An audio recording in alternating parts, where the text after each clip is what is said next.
یعنی اللہ تعالیٰ کی طرف سے جو آزمائش پیش آئے، جسمانی طور پر، مالی طور پر یا کسی اور اعتبار سے،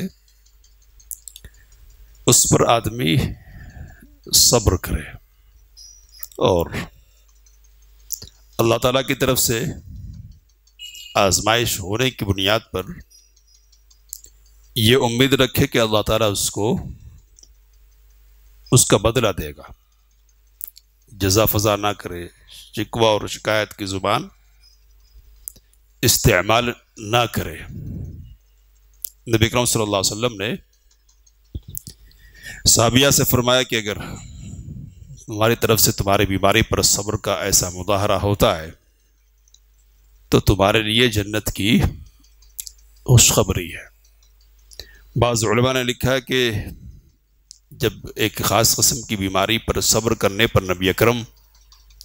صلی اللہ تعالی علیہ وسلم نے جنت کی خوشخبری سنائی ہے، تو دوسری جو بڑی بیماریاں ہیں جیسے کینسر کی بیماری ہے اور اسی طرح کی دوسری تکلیف دہ اور انتہائی موذی قسم کی بیماریاں ہیں،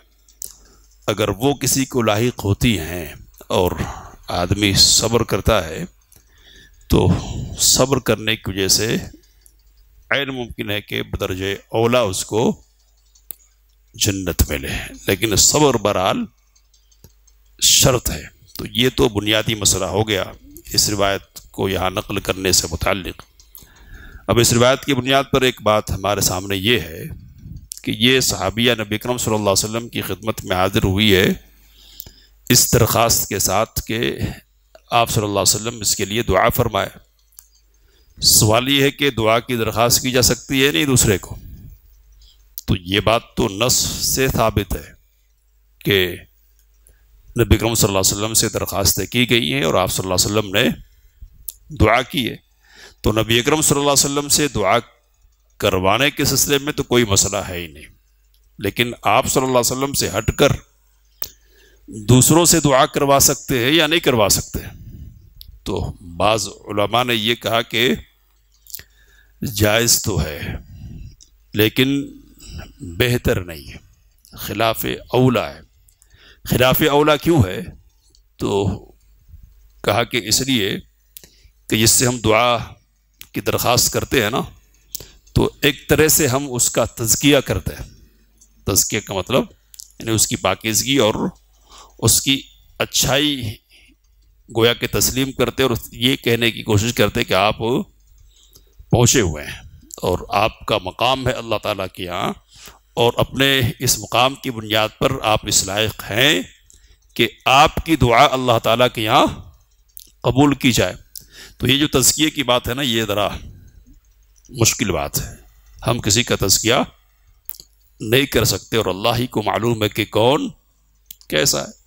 نبی اکرم صلی اللہ علیہ وسلم کے سلسلے میں تو یہ بات پکی ہے کہ آپ اللہ تعالیٰ کے مقام رکھتے ہیں، تو آپ سے درخواست کرنے میں کوئی مسئلہ ہے ہو ہی نہیں سکتا ہے، لیکن دوسروں کے سلسلے میں یہ بات ثابت نہیں ہے، تو اس لیے تزکیہ ہو جائے یہ ایک قسم کی، اس لیے اس سے بچنا چاہیے۔ تو ایک بات تو یہ کہی گئی، دوسری بات یہ کہ اس میں درخواست کرنے میں ایک طرح سے بندے کے سامنے اپنی ضرورت مندی کا اظہار ہے، یعنی فقر کا اظہار، افتقار کا،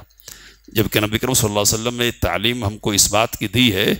کہ جو کچھ مانگنا ہے رب سے مانگو، اور کس حد تک مانگو؟ تو نبی اکرم صلی اللہ علیہ وسلم نے کہا کہ جوتی کا تسمہ جو ہوتا ہے نا،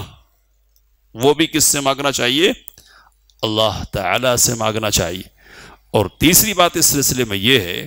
کہ جب ہم دوسرے سے دعا کرواتے ہیں تو خود دعا سے دور ہو جاتے،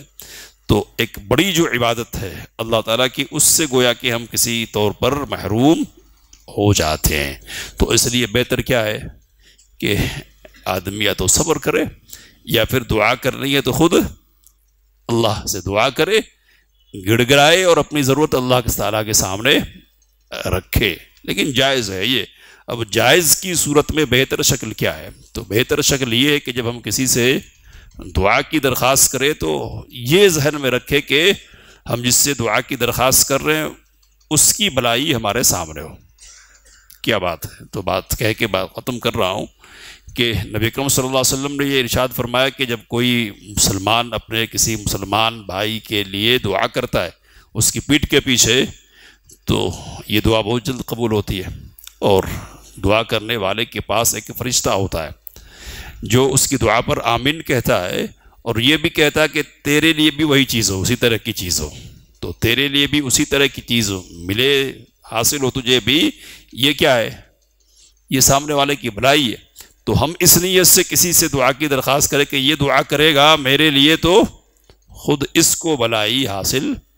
ہوگی، تو دعا کی درخواست اس نیت سے کرے تو اچھا ہے، یہ اچھا ہے، یعنی سامنے والے کی بھلائی کی بنیاد پر۔ ویسے کوشش اس بات کی کرنی چاہیے کہ آدمی خود دعا کرے، اپنی ضرورتیں اپنے رب کے سامنے خود رکھے، دوسروں کے سامنے جانے کی بات بھی نہیں آئے گی، اور دعا کی جو عبادت ہے، بڑی عبادت، وہ آدمی ادا کر سکنے میں کامیاب ہوگا۔ اللہ سے دعا کی باتوں کو سمجھنے میں، اس کام لینے کی توفیق مت فرمائے۔ آمین وآخر دعوانا۔